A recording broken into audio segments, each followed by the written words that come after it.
بسم اللہ الرحمن الرحیم۔ سامعین کرام، آپ سن رہے ہیں عمران سیریز کے سلسلے کا ایک اردو ناول ساجان سینٹر، جس کے مصنف ہیں مظہر کلیم ایم اے، اور یہ اس سلسلے کی قسط نمبر 14 ہے۔ مجھے امید ہے آپ کو میری یہ کاوش پسند آ رہی ہوگی۔ آپ نے اگر ابھی تک میرا چینل کہانی گھر سبسکرائب نہیں کیا تو ابھی میرے چینل کو سبسکرائب کر کے بیل نوٹیفیکیشن آن کر لیجئے تاکہ آنے والی ہر نئی کہانی کی اطلاع بر وقت آپ تک پہنچ سکے۔ مسلسل چھینکوں نے ذہن پر گیس کا اثر ختم کر دیا تھا اور وہ ہوش میں آ گیا تھا۔ عمران کا یہ نیا تجربہ واقعی کامیاب نکلا تھا، چنانچہ اس نے آرڈر لے کو چھینکتا چھوڑ کر یہی عمل باری باری باقی ساتھیوں کے ساتھ بھی دہرانا شروع کر دیا، اور چند لمحوں بعد تو جیسے سرنگ میں چھینکوں کا طوفان سا آ گیا۔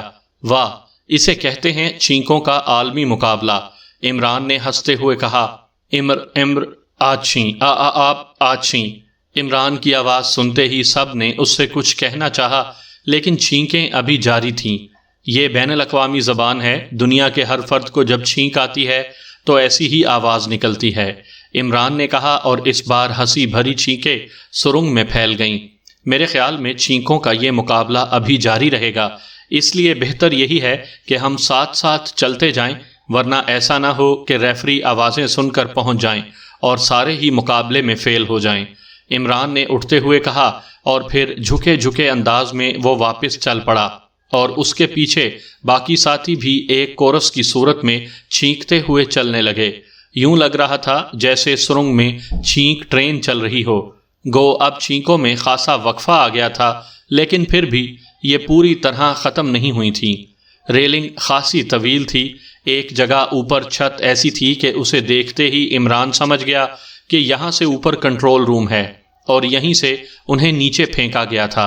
وہ ایک لمحے کے لیے وہاں رکا اور پھر آگے بڑھ گیا۔ ریلنگ ابھی آگے جا رہی تھی، اب چھینکیں خاصی کم ہو چکی تھیں، اور تھوڑی دیر بعد وہ سب اس ریلنگ پر چلتے ہوئے ایک خاصے بڑے کمرے میں پہنچ گئے۔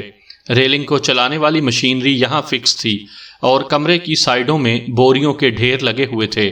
ان بوریوں میں بارود میں شامل کیے جانے والا کوئی مادہ بھی موجود تھا۔ حال میں اس وقت کوئی موجود نہیں تھا۔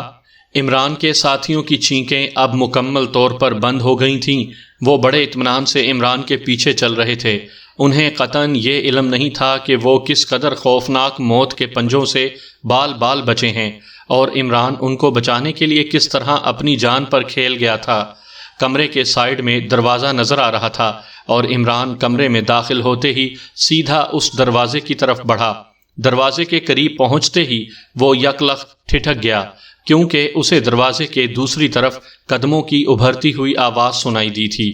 اس نے سب کو سائیڈ میں ہو جانے کا اشارہ کرنے کے ساتھ اچانک ٹوٹ پڑنے کا اشارہ دیا۔ آنے والوں کی تعداد 4 لگتی تھی۔ قدموں کی آوازیں دروازے کے سامنے آ کر رک گئیں، اور پھر ہلکا سا کھٹکا ہوا اور دروازہ کھل گیا۔ عمران اور اس کے ساتھی سائیڈ کی دیوار کے ساتھ لگے کھڑے تھے، اور ان کا زاویہ ایسا تھا کہ دروازے سے اندر داخل ہوئے بغیر انہیں نہیں دیکھا جا سکتا تھا۔ اس لیے دروازہ کھلتے ہی چاروں افراد اندر داخل ہوئے۔ وہ خالی ہاتھ تھے، اور انہوں نے ایسا لباس پہن رکھا تھا جیسے عام طور پر مال لوڈ کرنے والے پہنتے ہیں، اور ان کے اندر داخل ہوتے ہی عمران اور اس کے ساتھی اچانک ان پر ٹوٹ پڑے۔ چند لمحوں کی جدوجہد کے بعد وہ چاروں بے ہوش ہو کر فرش پر گر گئے۔ یہ لوڈر ہیں عمران صاحب، آرڈرلے نے کہا، جو ایک سائٹ پر کھڑا تھا۔ میں دیکھ رہا ہوں، ان کی بے ہوشی ضروری تھی مسٹر آرڈرلے، تاکہ لیڈی ایشلے کو یہ رپورٹ مل سکے کہ لوڈر کام کر رہے ہیں، ورنہ وہ مشکوک ہو جائے گی، عمران نے سرد لہجے میں کہا، اور آرڈرلے نے اس طرح سر ہلا دیا جیسے وہ عمران کی دور اندیشی پر ایمان لے آیا ہو۔ صفدر، تم رسیاں ڈھونڈو، یا پھر بوریوں کے منہ پر بندھی ہوئی رسیاں کھول لو تاکہ انہیں باندھا جا سکے، عمران نے صفدر سے مخاطب ہو کر کہا، اور صفدر سر ہلاتا ہوا ایک کونے کی طرف بڑھ گیا۔ وہ نائلون کی رسیوں کا ایک بڑا ڈھیر پہلے ہی وہاں دیکھ چکا تھا، اور چند لمحوں بعد ان چاروں کے ہاتھ ان کی پشت پر باندھ لیے گئے۔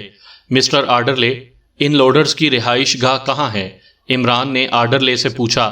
یہیں قریب ہی ہے، ایک بڑی بیرک نما بلڈنگ ہے جس میں سب لوڈرز ہی رہتے ہیں جو فیکٹری میں کام کرتے ہیں، آرڈرلے نے سر ہلاتے ہوئے کہا۔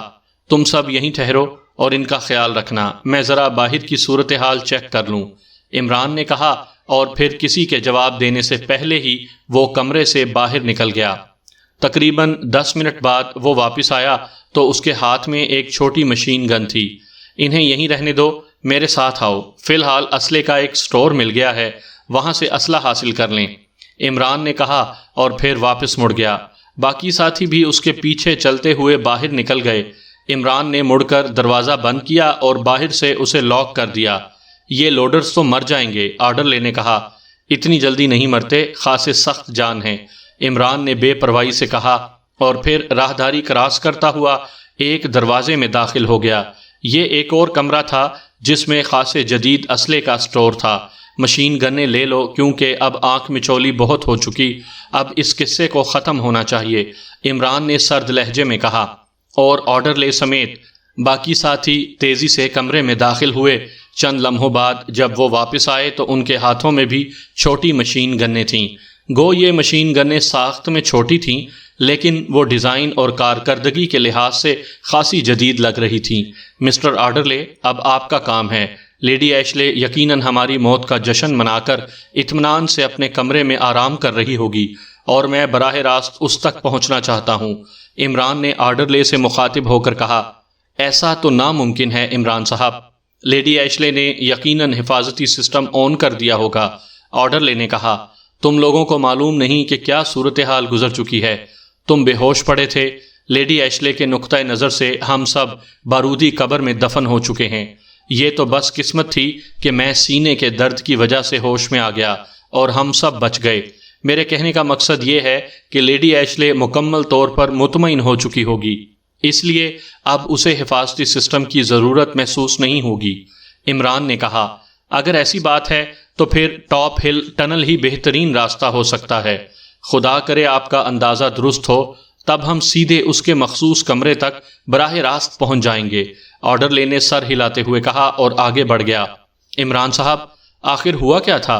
کچھ ہمیں بھی تو بتائیے، صفدر نے آرڈرلے کے پیچھے چلتے ہوئے عمران سے مخاطب ہو کر کہا۔ لکھ کر بتاؤں گا، زبانی سنانے والی بات نہیں ہے، عمران نے خشک لہجے میں کہا، اور صفدر خاموش ہو گیا۔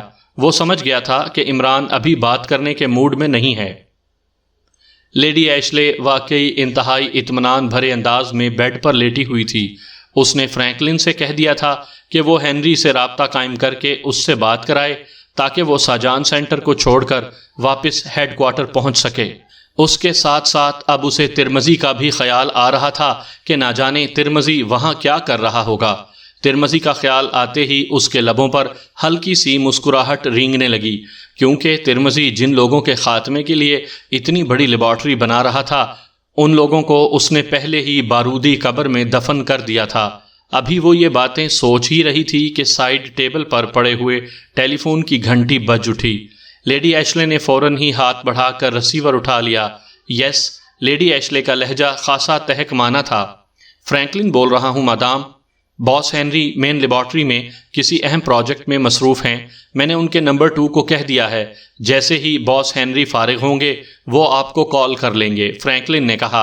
اوکے، تم ایسا کرو، مین ٹرانسمیٹر پر پاکیشیا کو سیٹ کر کے 039 نارتھ 11-1 ایسٹ پر باس ترمزی کو کال کرو، اور جب وہ لائن پر آ جائیں تو کال مجھے فون پر ڈائریکٹ کر دو، لیڈی ایشلے نے کہا۔ یس مدام، فرینکلن نے جواب دیا، اور لیڈی ایشلے نے ریسیور رکھ دیا۔ کچھ دیر بعد ٹیلی فون کی گھنٹی ایک بار پھر بج اٹھی اور لیڈی ایشلے نے دوبارہ ہاتھ بڑھا کر ریسیور اٹھا لیا۔ یس، لیڈی ایشلے نے کہا، باس ترمزی لائن پر ہیں، میں نے کال ڈائریکٹ کر دی ہے، آپ بات کر لیں۔ دوسری طرف سے فرینکلن کی آواز سنائی دی، اور اس کے ساتھ ہی ایک لمحے کی خاموشی کے بعد ہلکی سی کٹاک کی آواز سنائی دی، اور پھر ٹرانسمیٹر کی مخصوص سائیں سائیں ریسیور پر سنائی دینے لگی۔ ہیلو ہیلو، ترمزی اسپیکنگ، اوور۔ چند لمحوں بعد ترمزی کی مخصوص آواز ریسیور پر ابھری۔ ترمزی ڈیئر، میں ایشلے بول رہی ہوں، ساجان سینٹر سے، اوور، لیڈی ایشلے نے بڑے لاڈ بھرے لہجے میں کہا۔ او ڈیئرسٹ، خیریت ہے، ٹھیک تو ہو نا، اوور، ترمزی نے بھی بڑے پیار بھرے لہجے میں پوچھا۔ بالکل ٹھیک ہوں، ویری اوکے، سناؤ پاکیشیا میں تمہاری ریڈ پاور لیبارٹری کس نہج پر ہے، اوور، لیڈی ایشلے نے مسکراتے ہوئے کہا۔ تکمیل کے قریب ہے، تم سناؤ وہ عمران اور اس کے ساتھیوں کا کیا ہوا؟ مجھے ہنری نے بتایا تھا کہ وہ لوگ ساجان سینٹر پہنچ گئے ہیں اور تم نے ان پر قابو پا لیا ہے۔ اوور، ترمزی نے پوچھا۔ ہاں، وہ پہنچ گئے تھے اور اب میرے ہاتھوں بارودی قبر میں دفن ہو چکے ہیں۔ لیکن ترمزی ڈیئر، یہ لوگ واقعی شیطان تھے۔ ان سے مقابلے میں مجھے محاورتاً نہیں واقعتاً دانتوں پسینہ آ گیا ہے۔ نہ جانے کتنی بار میں نے انہیں حتمی طور پر ختم کر دیا، لیکن پھر پتہ چلتا کہ وہ نہ صرف زندہ ہیں بلکہ انہوں نے بازی ہی الٹ دی ہے۔ کئی بار تو ان کے مقابلے میں مجھے اپنی زندگی کے لالے پڑ گئے، لیکن آخر کار فتح میری ہوئی۔ وہ اب حتمی طور پر ختم ہو چکے ہیں۔ اوور، لیڈی ایشلے نے بڑے پرغرور لہجے میں کہا۔ او، اتنے خطرناک لوگ تھے یہ؟ اوور، ترمزی کے لہجے میں حیرت تھی۔ اتنے کہ تم تصور بھی نہیں کر سکتے۔ میں نے اپنی زندگی میں بڑے بڑے گروپوں سے مقابلہ کیا ہے، مگر یہ لوگ تو انسانوں کے بجائے بھوت لگتے تھے۔ اوور، لیڈی ایشلے نے جواب دیا۔ پھر تو ہنری کی تجویز درست ثابت ہوئی۔ اگر وہ ٹرانسمٹ فیوز کا ٹارگٹ تبدیل نہ کرتا تو یقیناً یہ پاور لینڈ کے اصل ہیڈ کوارٹر میں پہنچ جاتے اور نہ جانے وہاں کیا ادھم برپا کرتے۔ لیکن اب تو مجھے بھی شک پڑ گیا ہے کہ یہ واقعی مرے بھی ہیں یا نہیں۔ اوور، ترمزی نے کہا۔ ہاں، واقعی یقین نہ آنے والی بات ہے، لیکن اب وہ واقعی مر چکے ہیں۔ لیکن تمہاری اب لیبارٹری کا کیا ہوگا؟ تم نے خواہ وہاں خرچ کیا اور وقت ضائع کیا۔ اوور، لیڈی ایشلے نے کہا۔ ریڈ پاور کی لیبارٹری کی بات کر رہی ہو؟ ایسی کوئی بات نہیں، یہاں اس کی ضرورت تھی۔ پاکیشیا جغرافیائی لحاظ سے بے حد اہم ہے۔ یہاں ریڈ پاور کی لیبارٹری ہمارے لیے بے حد فائدہ مند ثابت ہو سکے گی۔ اوور، ترمزی نے کہا۔ وہاں کوئی پریشانی یا تکلیف تو نہیں ہوئی؟ اوور، لیڈی ایشلے نے مسکراتے ہوئے پوچھا۔ تکلیف اور پریشانی ترمزی کو؟ کیا کہہ رہی ہو؟ ویسے یہاں آنے کے بعد مجھے اطلاع ملی کہ کچھ پراسرار لوگ ہماری لیبارٹری کے اطراف میں دیکھے گئے ہیں اور میں نے حفاظتی انتظامات انتہائی سخت کر دیے، اور ابھی تھوڑی دیر پہلے مجھے اہم اطلاع ملی ہے کہ ایک لڑکی کو پکڑا گیا ہے۔ وہ غیر ملکی ہے، اس کا نام جولیا ہے اور وہ اپنے آپ کو یہاں کی سیکرٹ سروس کی چیف بتا رہی ہے۔ میں نے اسے ٹارچنگ سیکشن کے حوالے کر دیا ہے تاکہ وہ اس سے باقی افراد کا اتا پتہ بھی پوچھ لیں۔ اس کے بعد سب کو اکٹھا ہی گولیوں سے اڑا دوں گا۔ اوور، ترمزی نے کہا۔ لیکن یہاں جس ٹیم کو میں نے مارا ہے وہ بھی تو سیکرٹ سروس کی ٹیم ہے۔ اوور، لیڈی ایشلے نے پریشان لہجے میں کہا۔ سیکرٹ سروس میں صرف یہی لوگ تو نہیں ہوں گے، خاصے لوگ ہوں گے۔ اوور، ترمزی نے جواب دیا۔ اس لڑکی کو تم نے خود دیکھا ہے؟ اوور، لیڈی ایشلے نے ہونٹ چباتے ہوئے پوچھا۔ میں نے؟ نہیں، ابھی تو نہیں دیکھا۔ کیوں؟ اوور، ترمزی نے حیرت بھرے لہجے میں کہا۔ مجھے تمہاری ریشہ ختمی ہو جانے والی عادت سے ڈر لگتا ہے کہ ذرا خوبصورت لڑکی دیکھی اور پھسل گئے۔ اوور، لیڈی ایشلے نے اس بار خالصتاً بیوی کے سے انداز میں کہا، اور دوسری طرف سے ترمزی نے زوردار کہکہا لگایا۔ او، ایسی کوئی بات نہیں ڈیئر، تم سے زیادہ حسین کوئی لڑکی ملے گی تو پھسلوں گا۔ اوور، ترمزی نے کہکہا لگاتے ہوئے کہا۔ اچھا یہ بتاؤ کہ تم کب واپس آ رہے ہو؟ میرا مشن تو یہاں ختم ہو گیا ہے اور میں فارغ ہوں۔ اوور، لیڈی ایشلے نے کہا۔ مجھے بھی اب بہت تھوڑے دن مزید لگیں گے کیونکہ لیبارٹری تقریباً تیار ہو چکی ہے، زیادہ سے زیادہ 1 ہفتہ اور لگے گا۔ اوور، ترمزی نے جواب دیا۔ ٹھیک ہے، میں پھر 1 ہفتے کے لیے وہیں پاکیشیا آ جاتی ہوں۔ ویسے بھی وہ ملک مجھے پسند آیا ہے اور اب وہاں خطرہ بھی باقی نہیں رہا۔ اوور، لیڈی ایشلے نے کہا۔ جیسے تمہاری مرضی، تم آ جاؤ، لیکن اگر اس لڑکی کی وجہ سے آنا چاہتی ہو تو پھر مت آؤ، کیونکہ ہو سکتا ہے تمہارے آنے سے پہلے ہی وہ بیچاری عالم بالا کو پرواز کر چکی ہو۔ اوور، ترمزی نے جواب دیا۔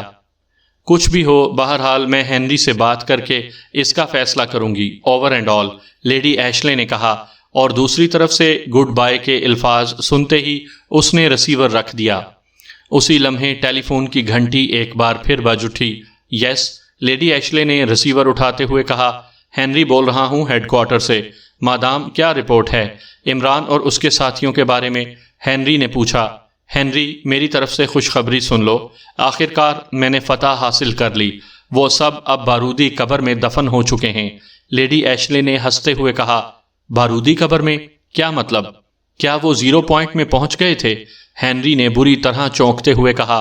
ہاں، اسٹور انچارج آرڈر لینے غداری کی اور انہیں 0 پوائنٹ نکال کر لے گیا۔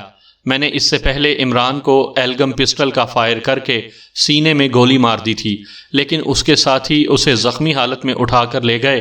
پروفیسر ڈارک بھی ان کے ہاتھوں مارا گیا، اور اگر میں حاضر دماغی سے کام نہ لیتی تو شاید میرا بھی حشر پروفیسر ڈارک جیسا ہی ہوتا۔ بہرحال میں عمران کو گولی مار کر نکل آنے میں کامیاب ہو گئی، اور جب میں نے فرینکلن کی مدد سے دوبارہ کنٹرول سنبھالا تو آرڈر انہیں لے کر 0 پوائنٹ کے مین کنٹرول روم کی طرف جا رہا تھا۔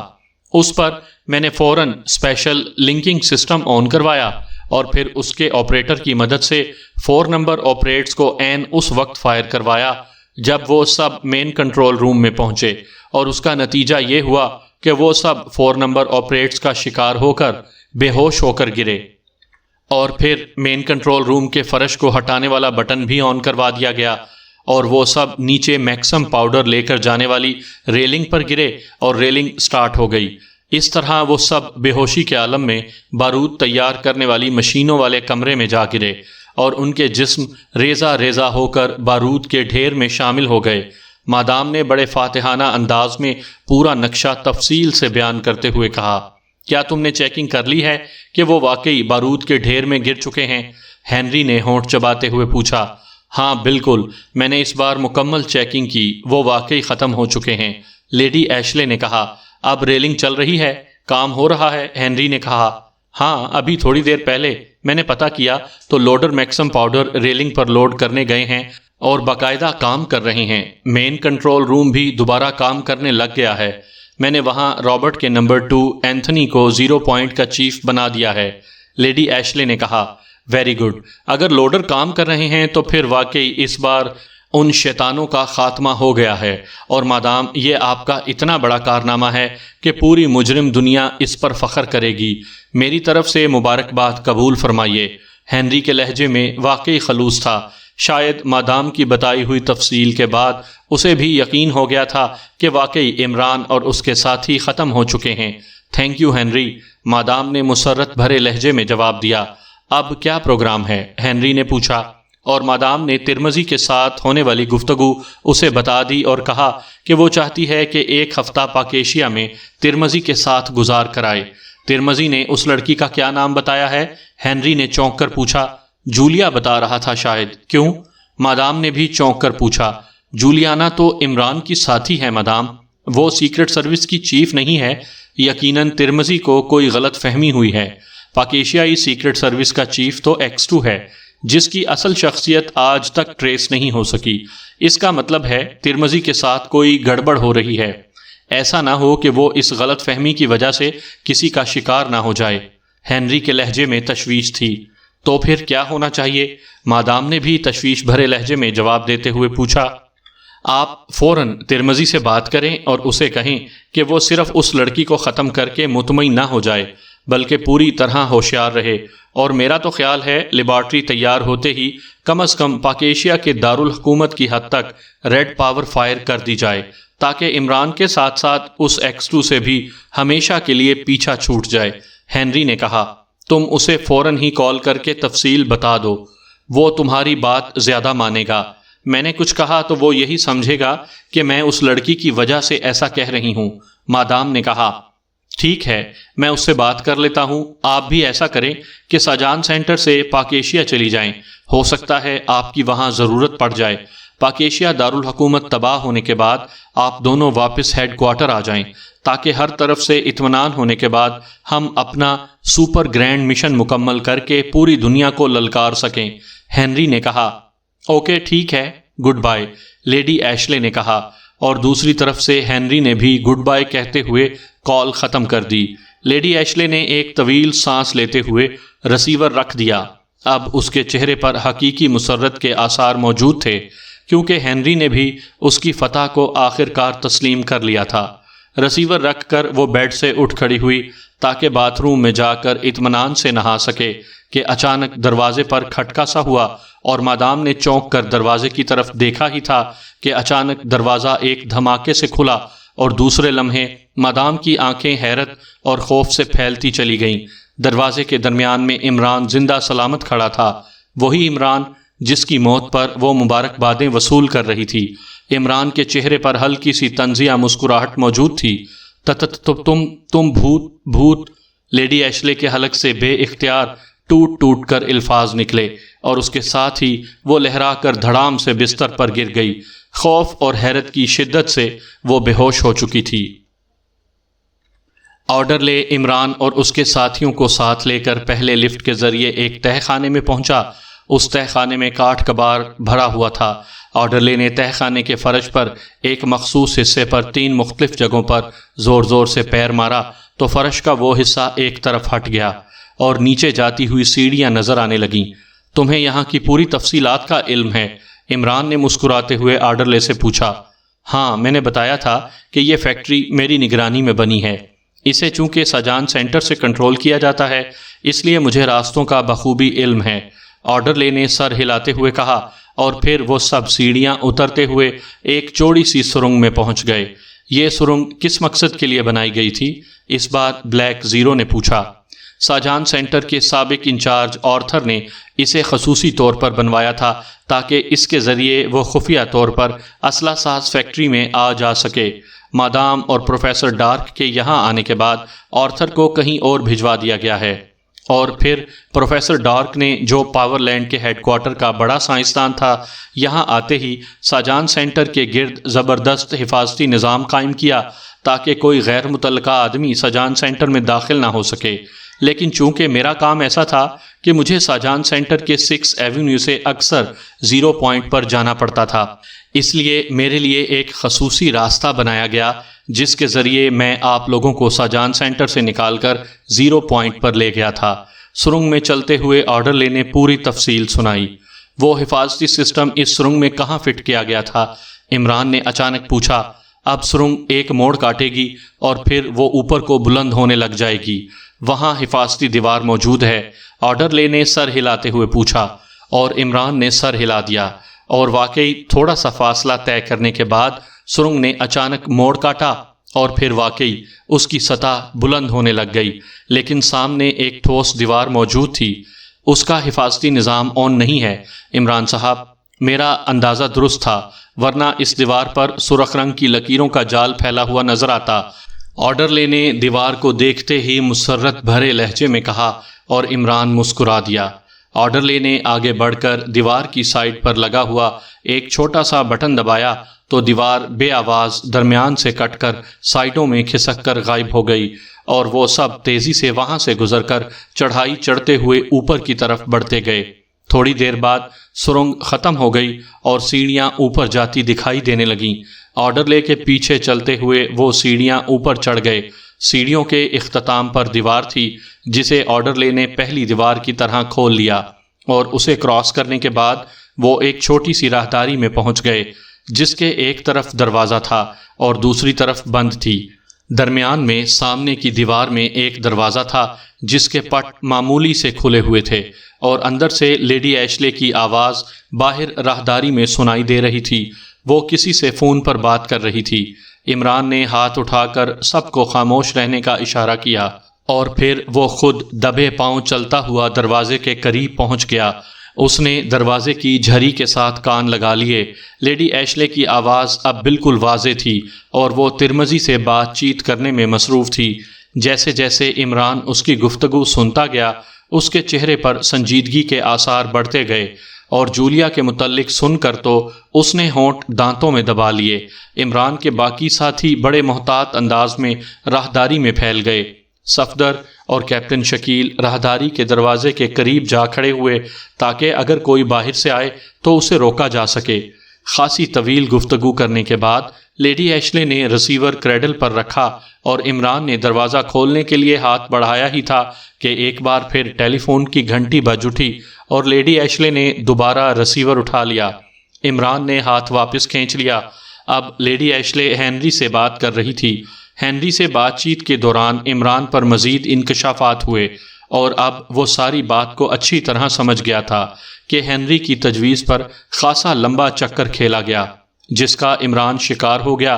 ہنری نے ٹرانسمٹ ٹارگٹ کو تبدیل کر کے انہیں پاور لینڈ کے ایک اور سینٹر ساجان سینٹر میں پہنچا دیا تھا، جہاں لیڈی ایشلے ان کا شکار کھیلنے کے لیے تیار تھی، اور ترمزی اس دوران پاکیشیا کے دارالحکومت میں ریڈ پاور کی خفیہ لیبارٹری تعمیر کر رہا تھا تاکہ اس خوفناک حربے سے پورا دارالحکومت تباہ کیا جا سکے، اور اس نے جولیا کو بھی گرفتار کر لیا تھا، اور لیبارٹری کو مکمل ہونے میں صرف 1 ہفتہ باقی تھا، اور جولیا کی زندگی کے لیے تو بہرحال ایک ایک لمحہ قیمتی تھا۔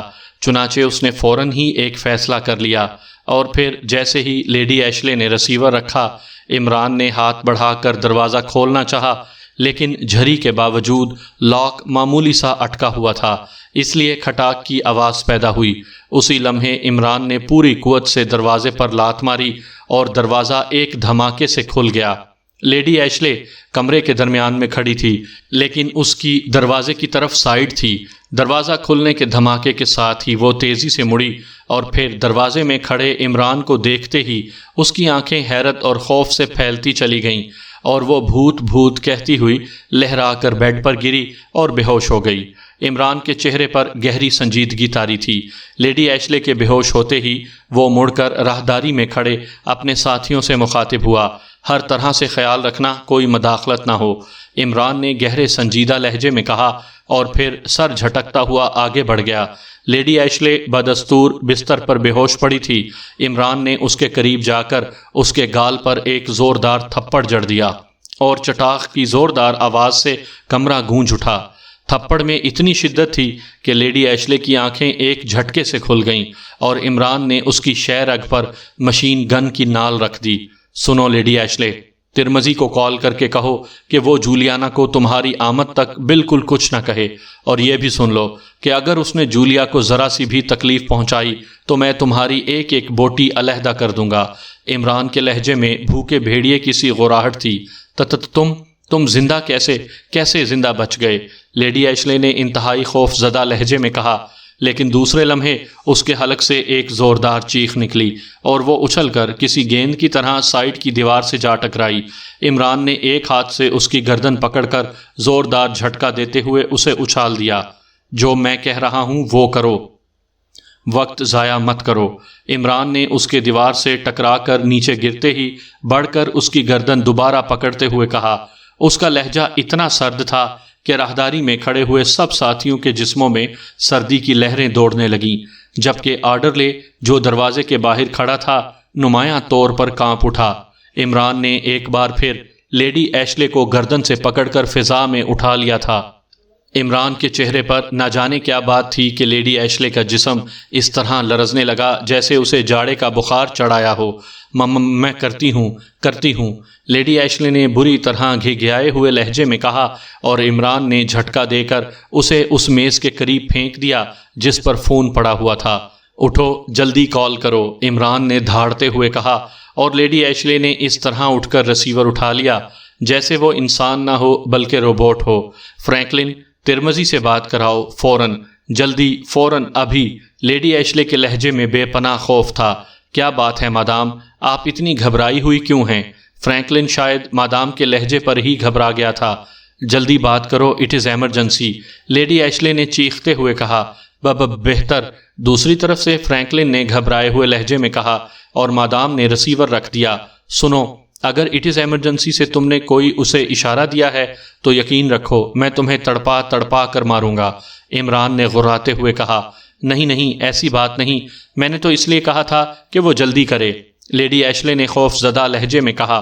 عمران کے اس طرح اچانک زندہ سلامت سامنے آنے کے ساتھ ساتھ اس کا انداز، لہجہ اور چہرے کے تاثرات سب نے مل کر لیڈی ایشلے کو ایک طرح سے ہیپنوٹائز کر دیا تھا، اور اس کے سوچنے سمجھنے کی صلاحیتیں معاف ہو کر رہ گئی تھیں۔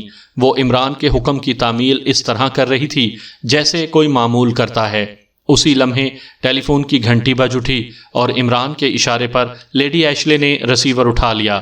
یس، لیڈی ایشلے نے کہا، باس ترمزی لائن پر ہیں، میں کال ڈائریکٹ کر رہا ہوں، آپ بات کر لیں۔ دوسری طرف سے فرینکلن کی آواز سنائی دی، اور ایک لمحے کی خاموشی کے بعد ہلکی سی کٹاک کی آواز سنائی دی، اور پھر ٹرانسمیٹر کی مخصوص سائیں ریسیور پر سنائی دینے لگی۔ Hello, Tirmidhi on the line, over. چند لمحوں بعد ترمزی کی آواز سنائی دی۔ ترمزی، میں ایشلے بول رہی ہوں، تم نے اس لڑکی جولیا کا کیا کیا؟ اوور۔ لیڈی ایشلے نے تیز لہجے میں کہا، آخر تمہیں اس کی کیا فکر پڑ گئی ڈیئر ایشلے؟ پہلے تو تم نے کبھی ایسی بے اعتمادی کی بات نہیں کی تھی. اوور. ترمزی کے لہجے میں ناراضگی تھی. بے اعتمادی کی بات نہیں ڈیئر، میری ہینری سے بات ہوئی تھی. اس نے بتایا ہے کہ جولیا سیکرٹ سروس کی چیف نہیں بلکہ عمران کی ساتھی ہے. سیکرٹ سروس کا چیف X2 ہے جس کی شخصیت آج تک سامنے نہیں آئی. اس لیے میں نے سوچا کہ کہیں تم اس لڑکی کو ہی سیکرٹ سروس کا چیف سمجھ کر کسی مصیبت کا شکار نہ ہو جاؤ. اوور. لیڈی ایشلے نے جواب دیا. میری ابھی ہینری سے بات ہوئی ہے، اس نے بھی مجھے یہی بتایا ہے. وہ لڑکی جولیا تو میری توقع سے کہیں زیادہ تیز ثابت ہوئی ہے.